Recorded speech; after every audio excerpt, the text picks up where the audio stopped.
Everyone, welcome back to my channel innovative learners. जैसा कि आज आपने मेरी वीडियो के थंबनेल में देख ही लिया होगा, आज हम टॉपिक डिस्कस करने वाले हैं नंबर सिस्टम। आज हम नंबर सिस्टम के सेकंड पार्ट को डिस्कस करने वाले हैं। आज हम नंबर सिस्टम में जो टॉपिक कवर करने वाले हैं वो है को प्राइम नंबर और रिलेटिव प्राइम नंबर। उसके बाद हम डिस्कस करेंगे ट्विन प्राइम नंबर्स को, कंपोजिट नंबर्स को, इवन नंबर्स को, ऑड नंबर्स को, परफेक्ट नंबर को। उसके बाद हम डिस्कस करेंगे डेसिमल्स को। डेसिमल्स में फर्दर हम डिस्कस करेंगे terminating decimals, non terminating but repeating decimals, non terminating and non repeating decimals को। आज की वीडियो में हम नंबर सिस्टम के ज़्यादातर सारे कॉन्सेप्ट्स को क्लियर करने वाले, ज़्यादातर सारे कॉन्सेप्ट्स को देखने वाले हैं। आज की वीडियो को बिल्कुल भी मिस ना करें और वीडियो को एंड तक ज़रूर देखें, आपको काफ़ी कुछ नया सीखने को मिलेगा। वीडियो को एंड तक देखिए। और अगर आपने इस वीडियो को फर्स्ट पार्ट नहीं देखा है तो फर्स्ट पार्ट को भी जरूर देखना। फर्स्ट पार्ट का लिंक मैंने डिस्क्रिप्शन बॉक्स में आपको प्रोवाइड कराया है। फर्स्ट पार्ट को भी जरूर देखना। अगर आप फर्स्ट पार्ट को देखेंगे तभी आपको सेकंड पार्ट अच्छे से क्लियर हो पाएगा एंड तभी आप सारे क्वेश्चंस को अच्छे से अटेम्प्ट कर पाओगे। आइए करते हैं वीडियो को स्टार्ट। हमने डिस्कस किया था इंटीजर्स को। इंटीजर्स को हम फर्दर डिवाइड करेंगे इवन नंबर्स में एंड ऑड नंबर्स में। इंटीजर्स को हम किस में डिवाइड करेंगे? Even numbers and odd numbers में। Even numbers and odd numbers.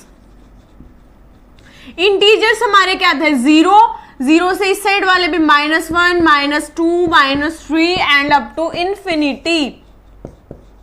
And zero से उधर वाले +1, 2, 3, 4 अप टू इंफिनिटी।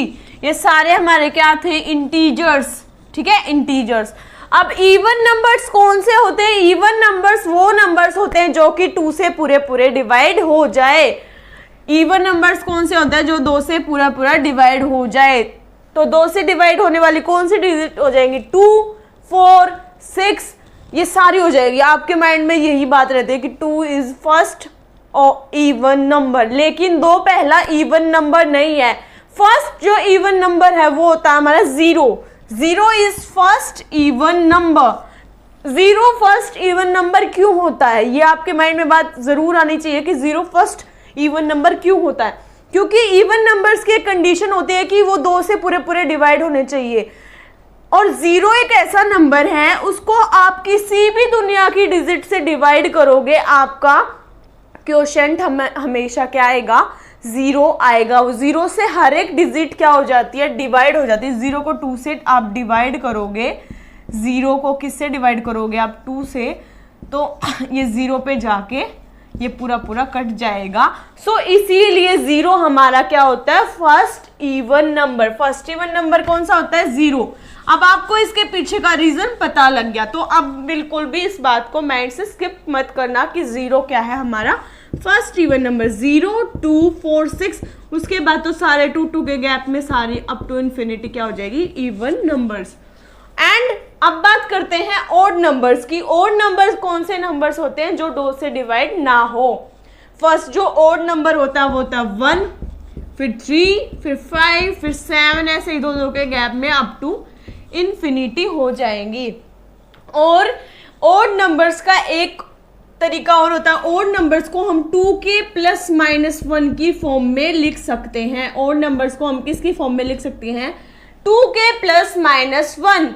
लाइक अगर हम k की वैल्यू रखते हैं 1, तो 2 × 1 + 1, 3 क्या हो गया हमारा? Odd number. अब माइनस में रख के देखेंगे, 2 × 1 - 1, 2 × 1 2, 2 - 1 क्या रह गया? 2, 2 - 1 कितना रह गया?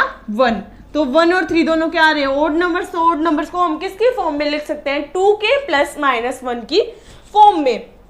और ऑड और प्राइम नंबर्स में यही डिफरेंस है। फर्स्ट जो प्राइम नंबर होता है वो तो होता है 2, और जो फर्स्ट ऑड नंबर होता है वो होता है 1। यही मेन डिफरेंस है प्राइम नंबर्स और ऑड नंबर्स में। इसी बात को लेकर आपसे क्वेश्चन पूछा जाता है एग्जाम में। इन दोनों बातों को हमेशा ध्यान में रखिएगा। और एक बात और, ये जो मैंने बताई कि 0 किस में काउंट होता है? प्राइम नंबर्स को डिस्कस। रिलेटिव प्राइम नंबर्स का सेकंड नेम है को prime numbers. Relative prime numbers और को प्राइम नंबर्स ये रिलेटिव प्राइम नंबर्स और को प्राइम नंबर्स होते क्या है? रिलेटिव प्राइम नंबर्स और को प्राइम नंबर्स वो होते हैं जिनका मिनिमम एक ही फैक्टर हो, मिनिमम एक ही फैक्टर हो। इसको अदर लैंग्वेज में हम बोल सकते हैं जिसका एक ही HCF हो, जिसका मिनिमम एक फैक्टर तो वो खुद हो और एक हो। तो जिसके दो फैक्टर्स होते हैं वो कौन से होते हैं? को प्राइम नंबर्स। जिसके दो फैक्टर होते हैं वो तो होते हैं प्राइम नंबर्स, लेकिन को प्राइम होंगे जिनका मिनिमम एक ही फैक्टर होगा, एक ही डिजिट होगी, वो होगा एक खुद जो उन दोनों डिजिट्स को डिवाइड करेगा। लाइक इसके एग्जाम्पल हो जाएंगे 3 and 5। 3 and 5 को एक के अलावा और कौन सी डिजिट है जो डिवाइड करती है? इसके अलावा कोई भी डिजिट नहीं है जो 3 और 5 को डिवाइड करती हो। 3 और 5 का मिनिमम फैक्टर क्या है? 1। मिनिमम एंड मैक्सिमम दोनों फैक्टर इसका क्या है? 1। सो ये दोनों क्या हो जाएंगे? को प्राइम नंबर्स हो जाएंगे। 5 and 7 हम ले सकते हैं, 11 and 17 हम ले सकते हैं, 13 and 25 हम ले सकते हैं, 14 and 29 हम ले सकते हैं, 29 and 39 भी इसके एग्जाम्पल्स। तो इसके बहुत सारे एग्जाम्पल। एक कंडीशन है कि इसका मैक्सिमम एक ही फैक्टर, एक ही कॉमन फैक्टर होना चाहिए, यानी कि इनका HCF एक होना चाहिए। ठीक है, इसके एग्जाम्पल्स मैंने कौन कौन से दिए? 3 and 5, 5 and 7, 11 and 17, 13 and 25, 14 and 29, 29 and 31। सो ये था रिलेटिव प्राइम नंबर्स और को प्राइम नंबर्स का हमारा कॉन्सेप्ट। अब हम डिस्कस करेंगे twin prime numbers. Twin prime numbers क्या होते हैं? ट्विन प्राइम नंबर्स को देख के आपके माइंड में सबसे पहले क्या चीज आती है? ट्विन मीन्स होता है 2। ट्विन मीन्स क्या होता है? 2, यानी कि दो प्राइम नंबर, जहां हमें दो प्राइम नंबर दिखे। इसके साथ साथ इसमें एक कंडीशन और है, दो प्राइम नंबर्स हो और उनके बीच का जो डिफरेंस है वो भी कितना हो? 2। 2 प्राइम नंबर्स होने चाहिए और उनके बीच का डिफरेंस भी कितना होना चाहिए? 2। इसके एग्जांपल्स हैं 5, 7, 17, 19। ये सारे किसके एग्जाम, और उसके बाद क्या हो जाएगा? 29 and 31। ऐसे ही बहुत सारे एग्जाम्पल्स हो सकते हैं ट्विन प्राइम नंबर्स की। बस इसकी कंडीशन क्या है कि दो प्राइम नंबर्स होने चाहिए और उन दोनों प्राइम नंबर्स के बीच में 2 डिजिट का डिफरेंस होना चाहिए। ये कंडीशन है ट्विन प्राइम नंबर्स की। अब हम डिस्कस करने वाले कंपोजिट नंबर्स को। कंपोजिट नंबर्स कौन से नंबर्स होते हैं? कंपोजिट नंबर्स वो नंबर्स होते हैं जो प्राइम ना हो। जो नंबर प्राइम नहीं होगा वो क्या होगा? कंपोजिट। कंपोजिट मीन्स किसी ना किसी डिजिट से वो क्या होगा? डिवाइड होगा। ठीक है, सो कंपोजिट नंबर्स के और मिनिमम कितने फैक्टर्स होते हैं? 3 फैक्टर्स होते हैं। प्राइम नंबर के मिनिमम मैक्सिमम मैंने 2 फैक्टर्स बताया था और कंपोजिट नंबर के मिनिमम 3 फैक्टर्स हैं एंड मैक्सिमम कितने भी हो सकते हैं। तो अभी लिखते हैं इसकी डेफिनेशन को। कंपोजिट नंबर्स का क्या होता है? Maximum 3 factors. मैक्सिमम 3 फैक्टर्स किसके होते हैं? कंपोजिट नंबर्स के। सो बताइए पहला कंपोजिट नंबर कौन सा होता है? आप कहोगे 1, 2 भी नहीं होता, 3 भी नहीं होता, 4 भी फर्स्ट कंपोजिट नंबर नहीं होता है, 5 भी नहीं होता है। फर्स्ट जो कंपोजिट नंबर होता है वो कौन सा होता है? अभी आप अटक गए ना, 4 को कैसे छोड़ दिया? 4 तो कंपोजिट नंबर होता है ना, 4 कंपोजिट नंबर्स में ही काउंट होगा। तो 4 इज फर्स्ट कंपोजिट नंबर। उसके बाद नेक्स्ट कंपोजिट नंबर कौन सा होगा? 5 नहीं, 5 नहीं होगा। उसके बाद होगा 6 के बाद 7 इज प्राइम नंबर, सो 7 नहीं होगा। 7 के बाद 8 भी कौन सा नंबर होगा? Composite number. नेक्स्ट इज 9 3 से डिवाइड होता है, 9 से डिवाइड होता है और 1 से। तो इसने कंडीशन को पूरा किया, इसके 3 फैक्टर्स हो गए। सो 9 भी क्या होगा? Composite number. उसके बाद हो जाएगा 10, 11 नहीं होगा, 11 इज अ प्राइम नंबर। फिर 12, फिर ऐसे ही बहुत सारे हो जाएंगे। अब हम कर लेंगे। सो इसमें एक बात निकल के आई कि जो लीस्ट कंपोजिट नंबर है वो कौन सा है हमारा? 4 is least composite number. 4 is the least composite number and one more thing, एक और बात हमें ध्यान रखनी है कि जो 9 है फर्स्ट ओड कंपोजिट नंबर है, फर्स्ट और least odd composite number is 9। ये क्वेश्चन पूछा गया था एक बार, पता नहीं कौन से एग्जाम में पूछा हुआ था कि लीस्ट ओड कंपोजिट नंबर कौन सा होता है, तो लीस्ट ओड कंपोजिट नंबर होता है आपका 9। लीस्ट ओड कंपोजिट नंबर कौन सा होता है 9। सो ये थे कंपोजिट नंबर्स हमारे। अब हम जानने वाले परफेक्ट नंबर को। परफेक्ट नंबर क्या है? परफेक्ट नंबर को जानने के लिए आपको क्या करना पड़ेगा? परफेक्ट नंबर को जानने के लिए सबसे पहले इनोवेटिव लर्नर्स को सब्सक्राइब करें एंड वीडियो को लाइक ज़रूर करें, तभी आपको इसके बारे में नॉलेज मिलेगी। I was just joking. आपको बताती हूँ मैं परफेक्ट नंबर की डेफिनेशन क्या होती है। परफेक्ट नंबर की डेफिनेशन होती है, परफेक्ट नंबर वो नंबर होता है जिसके फैक्टर्स का सम उस नंबर को छोड़कर उसके जितने फैक्टर्स है उस फैक्टर्स का सम उसी नंबर के इक्वल आता है, वो नंबर होता है परफेक्ट नंबर। वो नंबर कौन सा होता है? Perfect number. लाइक एग्जाम्पल है 6। Example is 6। 6 के फैक्टर क्या होते हैं? 1 2 3 एंड 6। 6 को तो छोड़ देना है, 6 को छोड़कर जो फैक्टर्स है इनका सम करिए। 1 + 2 + 3, ये 6 का ही नंबर आ रहा है, ओरिजिनल नंबर के इक्वल आ रहा है, तो 6 क्या है? Perfect number. सेकेंड जो परफेक्ट नंबर है वो 28। 28 के फैक्टर करिए। पहला फैक्टर इसका 1, फिर है 2, 3 की टेबल में 28 नहीं आता, फिर आता है 4, 4 के बाद 5 में नहीं आता, 6 में नहीं आता, 7 में आता है 28, 8 में नहीं आता, 9 में नहीं आता, 10 में नहीं आएगा, 11 की टेबल में भी नहीं आएगा, 12 की टेबल में भी नहीं आएगा, 13 के में भी नहीं आएगा, फिर आएगा 14 की टेबल में। 14 के बाद 15, 16, 17, 18, 19, 20, 21 किसी भी टेबल में नहीं आएगा, सिर्फ आएगा सीधा 28 में, और 28 को हमें छोड़ देना है। इन सबको ऐड करेंगे। 1 + 2 3, 3 + 4 7, 7 + 7 14, 14 + 14 28, तो ये आ गया 28 के इक्वल। इसके बाद जो नेक्स्ट परफेक्ट नंबर होता है 496। 496 भी क्या होता है? Perfect number. इसकी बहुत लंबे लंबे फैक्टर्स हो जाएंगे, इसलिए मैं करके नहीं दिखा रही हूँ। सो आप मेरे से क्वेश्चन राइज करोगे कि हम परफेक्ट नंबर को कैसे पता करें, तो आपको ज़्यादा कुछ याद करने की ज़रूरत नहीं है। ये नंबर्स भी किसी न किसी महान व्यक्ति ने कैलकुलेट करके हमें बताए हैं। सो इन्हीं नंबर्स को याद रखना है। पहला जो परफेक्ट नंबर होता है 6। First perfect number of 1 digit is 6।